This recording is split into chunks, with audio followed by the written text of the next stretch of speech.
Hey, hey you.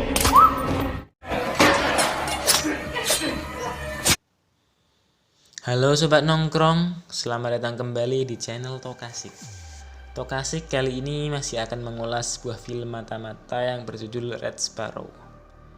Film yang rilis pada tahun 2018 ini disutradarai oleh sutradara kondang Francis Lawrence. Film ini dibintangi oleh Jennifer Lawrence yang memiliki bayaran tertinggi ketika itu.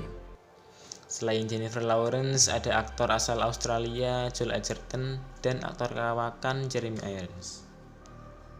Film Red Sparrow ini menceritakan seorang balerina yang dihadapkan pada masa depan suram ketika karirnya hancur karena mengalami cedera. Ia kemudian masuk ke sekolah intelijen dan menjadi agen rahasia. Oke, mari langsung saja ke alur ceritanya.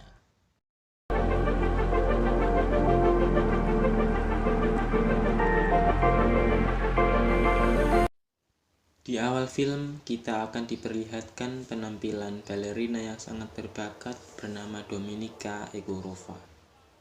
Selain parasnya yang menawan, Dominika adalah balerina yang kompetitif dan tak tergantikan di teater Bolshoi. Namun ketika Dominika sedang tampil bersama Konstantin, terjadi sebuah hal yang tidak diinginkan. Dominika mengalami sebuah kecelakaan. Kakinya terinjak oleh Konstantin. Hal itu menyebabkan Dominika harus dirawat di rumah sakit. Ternyata luka di kakinya itu cukup parah, sehingga Dominika harus dioperasi. Cedera itu sepertinya akan menyebabkan karir Dominika sebagai balerina berakhir. Judul film pun muncul.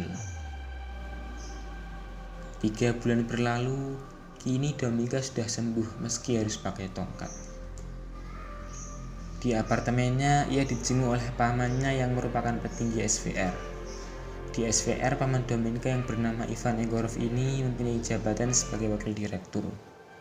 Ivan datang untuk menawarkan bantuan kepada Dominika, karena Dominika sudah tidak lagi bekerja untuk teater Bolshoi.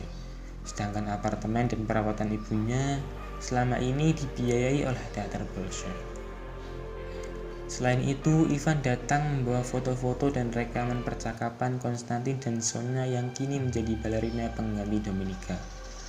Ternyata cedera yang dialami Dominika adalah rencana dari Konstantin dan Sonya. Keesokan harinya, Dominika pergi ke teater Bolshoi. Ia datang tidak untuk latihan, melainkan memergoki Konstantin dan Sonya yang sedang melakukan hal yang tidak senonoh di loker wanita sehabis latihan. Dengan penuh emosi, Dominika membunuh keduanya. Setelah itu, Dominika pergi ke kantor pamannya untuk menagih bantuan. Sebagai gantinya, pamannya memberi tugas kepada Dominika untuk mendekati seorang target SVR bernama Dmitry Ustinov. Dominika awalnya menolak, tapi Ivan bilang, jika mau melakukan ini, ibu Dominika dipastikan mendapatkan perawatan dari dokter yang layak dan apartemen Dominika akan ditanggung olehnya. Dominika pun mau melakukannya.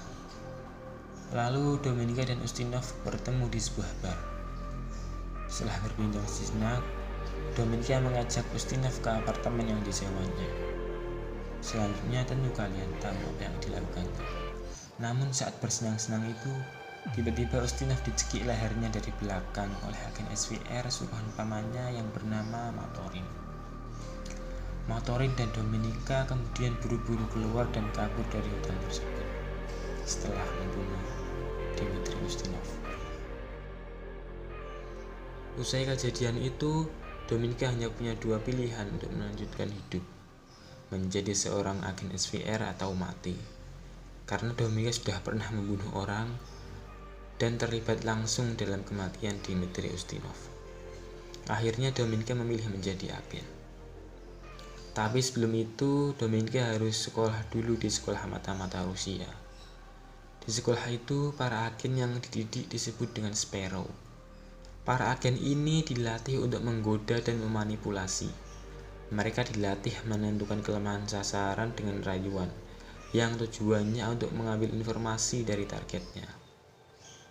Selain itu, mereka juga mendapatkan latihan mendasar sebagai seorang agen, seperti menembak dan membobol kunci. Tapi ada yang lebih parah.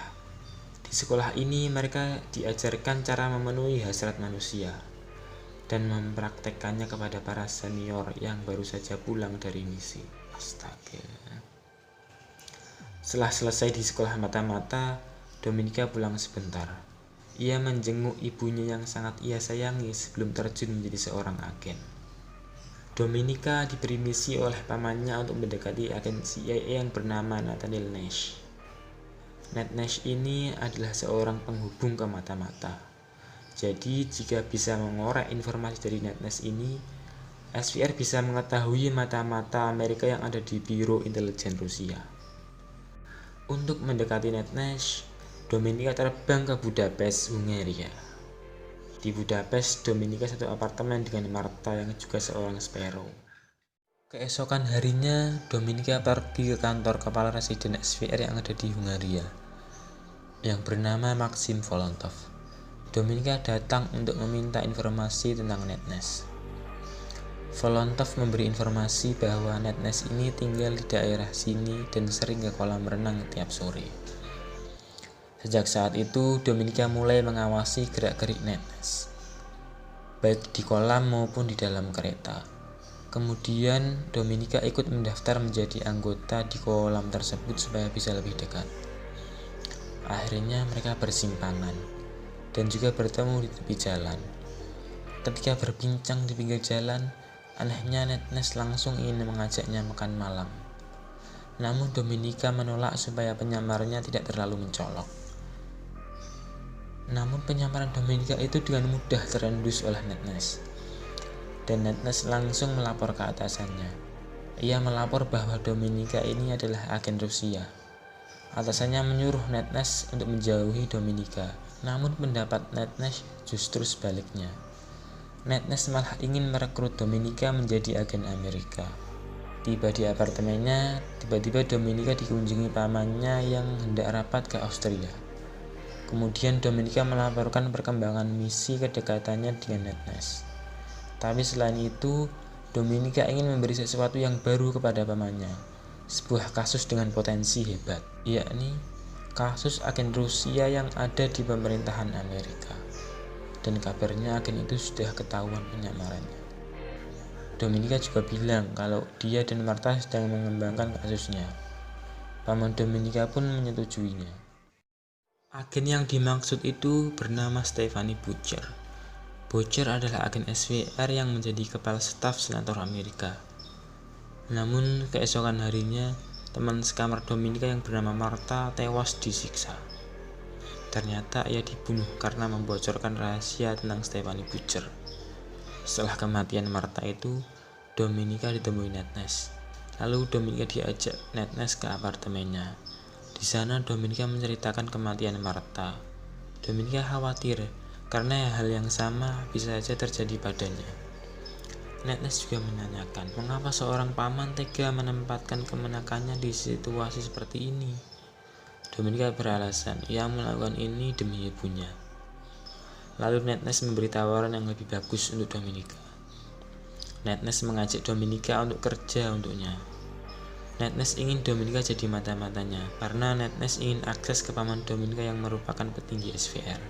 Bahkan Ned Nash berjanji sekuat tenaga akan melindungi Dominika jika ia mau melakukan pekerjaan ini. Dominika pun mengiyakan dengan cara bercinta dengannya. Selanjutnya, Dominika dipanggil ke kantor CIA Eropa untuk diwawancara. Dalam wawancara itu, Dominika bilang bahwa ia mau bekerja untuk CIA asal ia ditransfer $30.000 sebagai uang muka. Atasan Ned Nash yang bernama Trish dengan tegas menolaknya, karena kalau harus mentransfer uang, Dominika harus punya tawaran yang penting untuk mereka. Dominika pun menawarkan Stephanie Butcher. Trish pun akhirnya mau dengan tawaran itu. Selanjutnya, Dominika terbang ke London untuk menemui Stephanie Butcher. CIA juga mengikutinya. Mereka ngobrol sejenak di bar. Di bar itu, Dominika memberi foto-foto hubungan Butcher dengan Marta. Lalu Dominika mengajak Butcher ke kamarnya. Di sana juga sudah ada bos Dominika, si Maxim Volontov. Butcher ini ternyata menjual sebuah informasi sistem pertahanan satelit seharga $250.000. dan informasi itu ada dalam sebuah disk. Di kamar itu Dominika sudah menyiapkan uangnya, lalu meminta disknya. Kemudian Dominika pura-pura mengecek isinya, padahal ia menukarkan disknya agar yang asli bisa dibawa CIA. Transaksi selesai. Dominika dan Volontov pergi duluan, lalu disusul Boucher yang keluar dengan membawa tas yang berisi $250.000. Di luar ternyata sudah ada agen CIA yang menunggunya. Boucher pun membuang uangnya di tong sampah, lalu berusaha kabur. Tapi agen CIA sudah mengepungnya, sehingga Boucher pun panik dan tertabrak mobil. Boucher tewas. Ternyata di tempat kejadian ada agen SVR juga. Agen tersebut melaporkan bahwa Boucher telah tewas. Karena laporan itu, mobil Volontov dan Dominika disuruh pindah haluan, yakni ke Bandara Heathrow, untuk kemudian terbang ke markas SVR. Mengetahui hal itu, Netnes coba mengejarnya, namun tak diizinkan Dominika. Sesampai di markas, Dominika bersiap untuk diinterogasi. Meski ada pamannya hanya meminta disk dari Boucher dan tetap menyuruh ajudan untuk menginterogasi Dominika. Dominika diinterogasi atas tuduhan menyerahkan Boucher ke pihak Amerika. Dominika disiksa dengan berbagai cara supaya mengakuinya, tapi jawaban Dominika tetap sama. Setelah selesai interogasi, Dominika ditemui pamannya. Ternyata tujuan Dominika menyerahkan Boucher dan disiksa adalah supaya CIA semakin percaya padanya. Mendengar itu, pamannya diam tanpa kata. Lalu di kantor pusat SVR, Direktur Zakharov, Jenderal Vladimir Korchnoi, dan Ivan Egorov sedang mendiskusikan kematian agen Stephanie Boucher. Kata Direktur Zakharov, Presiden marah karena kehilangan Boucher. Tapi Ivan berdalih kalau mereka dapat gantinya, yakni Dominika. Sebab setelah kejadian ini, Amerika pasti akan mempercayai Dominika. Namun kata Zakharov, kesabaran Presiden terhadap Dominika mulai menipis. Jadi Jenderal Vladimir menyarankan agar untuk tetap mengirim kembali Dominika ke Netnes dengan syarat Matorin harus mengikutinya, karena jika Dominika membelot, Matorin akan tahu. Semuanya pun setuju. Lalu Dominika bertemu kembali dengan Netnes. Kemudian Netnes mengajak ke apartemennya. Di sana Dominika mengungkapkan keinginannya untuk membelot ke Amerika. Tapi tidak hanya itu, ia juga meminta uang $250.000 untuk perpindahan dia dan ibunya. Netnes bersedia membantunya. Lalu mereka, kalian tahulah apa yang dilakukannya. Kemudian ketika Dominika sedang tidur di kamar, ia terbangun. Dominika pun keluar. Ternyata Netnes sedang disekap oleh Matorin. Melihat itu, Dominika langsung mengikat Netnes. Lalu Matorin dan Dominika menyiksa Netnes untuk mengungkapkan mata-mata Amerika yang ada di intelijen Rusia. Netnes masih bungkam. Kini giliran Dominika yang menyiksa. Namun ketika Matorin lengah, Dominika langsung memukul Matorin dan buru-buru melepas tali yang mengikat Netnes. Kemudian terjadilah perkelahian antara Matorin melawan Netnes dan Dominika. Meski terluka parah, Dominika berhasil membunuh Matorin. Lalu disuruh Netnes untuk menelepon ke kedutaan. Sekarang Dominika terbaring di rumah sakit kedutaan Amerika. Ketika terbangun dan melihat keluar jendela, tiba-tiba ada Jenderal Vladimir yang menjenguknya. Dominika pun kaget bukan kepalang, karena dialah yang membunuh Matorin. Tapi ternyata Jenderal Vladimir datang tidak untuk menangkap Dominika. Malah dia datang untuk mengaku ke Dominika bahwa dialah yang Dominika cari, seorang mata-mata Amerika yang ada di intelijen Rusia. Lalu ia menyuruh Dominika melaporkannya ke pamannya atau agen SVR lainnya. Dan Dominika sudah tidak ada pilihan lain. Kemudian sebelum melaporkan itu, Dominika menelepon ibunya sejenak untuk sekedar mendengar kabarnya. Kemudian Dominika datang ke kedutaan Rusia. Ia datang supaya dapat akses untuk menelepon Direktur Zakharov dan melaporkan mata-mata Amerika yang ada di intelijen Rusia. Di sana Dominika meminta dubes untuk menghubungi Zakharov dan memintanya untuk membuat pertukaran. pertukaran antara Dominika dan mata-mata Amerika yang ada di intelijen Rusia. Dubes pun menyetujuinya, dan Zakharov juga menyetujui kesepakatan itu. Di tempat lain, Jenderal Vladimir sedang minum vodka. Ia meminum seperti meminum untuk terakhir kalinya. Lalu tibalah di bandara tempat pertukaran Dominika dan Amerika. Dalam pertukaran itu, Netnes akan mengawal Dominika sampai tengah-tengah. Setelah Netnes mengonfirmasi mata-mata itu, barulah Dominika bisa pergi ke pihak Rusia. Lalu datanglah mata-mata itu dengan wajah tertutup.